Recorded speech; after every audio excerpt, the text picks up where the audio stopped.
হয় আমি ফিচাৰী ডিপাৰ্টমেণ্টৰ পৰা আহিছোঁ দৰং ফিচাৰী ডিপাৰ্টমেণ্ট আমি 3জন FD আহিছোঁ আমি প্ৰায়ে খবৰ পাইছিলোঁ যে ইয়াত থাইলেণ্ড মাগুৰ বিক্ৰী কৰে বুলি চ' আমি বহুতবাৰ ৱাৰ্ণিং দিয়া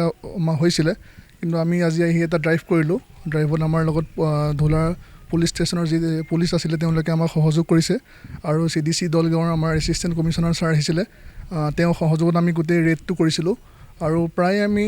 400ৰ পৰা 450 কেজি থাইলেণ্ড মাগুৰ আমি চিজ কৰিবলৈ সক্ষম হৈছিলোঁ আৰু যিহেতু আমাৰ থাইলেণ্ড মাগুৰটো অসমত কমপ্লিটলি বেন হয় এইটো এটা বেন স্পেচিছ হয় আৰু আমাৰ যি আছাম ফিছ চিড এক্ট আছে এখন আমাৰ এক্ট আছে সেই এক্টৰ 11 নম্বৰ পইণ্টৰ 8 নম্বৰ ছাবছেকশ্যনৰ মতে এইটো মাছ আমি একদম আমাৰ কালচাৰ কৰিব নোৱাৰি আৰু এইটো একদম বেন হয় চ' আমি যেতিয়াই এই মাছটো দেখোঁ আমি ইয়াক ডেষ্ট্ৰয় কৰিব লাগে আৰু সেইকাৰণে আমি আহি পেলাই এইখিনি জেগাত এই মাছটো গাঁত খান্দি পেলাই পুতি দিয়া হৈছে আৰু নিমখ দি পেলাই এইটো ডেষ্ট্ৰয় কৰা হৈছে হয় হয় এই মাছটো আমাৰ শৰীৰৰ কাৰণে বহুত বেয়া কিছুমান বেমাৰ যেনেকৈ আমাৰ কেঞ্চাৰ বা বহুত এনেকুৱা বেয়া কিছুমান বেমাৰ হোৱাৰ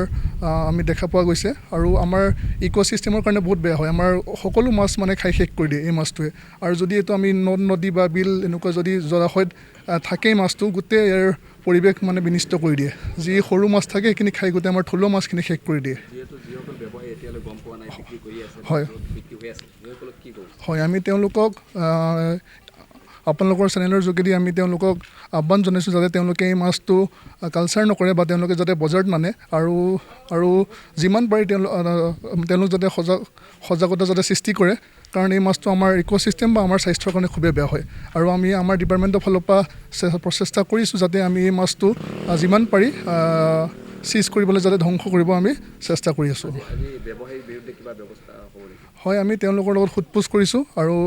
ইতিমধ্যে তেওঁলোকৰ গোটেইখিনি যিখিনি মাছ আমি পাইছোঁ সেইখিনি আমি চিজ কৰি ডেষ্ট্ৰয় কৰা হৈছে আৰু তেওঁলোকৰ পৰা সোধ-পোছ কৰিম এতিয়া ক'ৰ পৰা তেওঁলোকে মাছটো আনিছে বা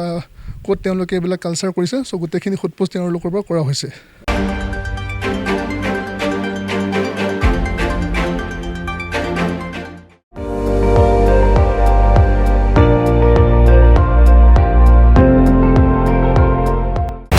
আপুনি চাই আছে ND24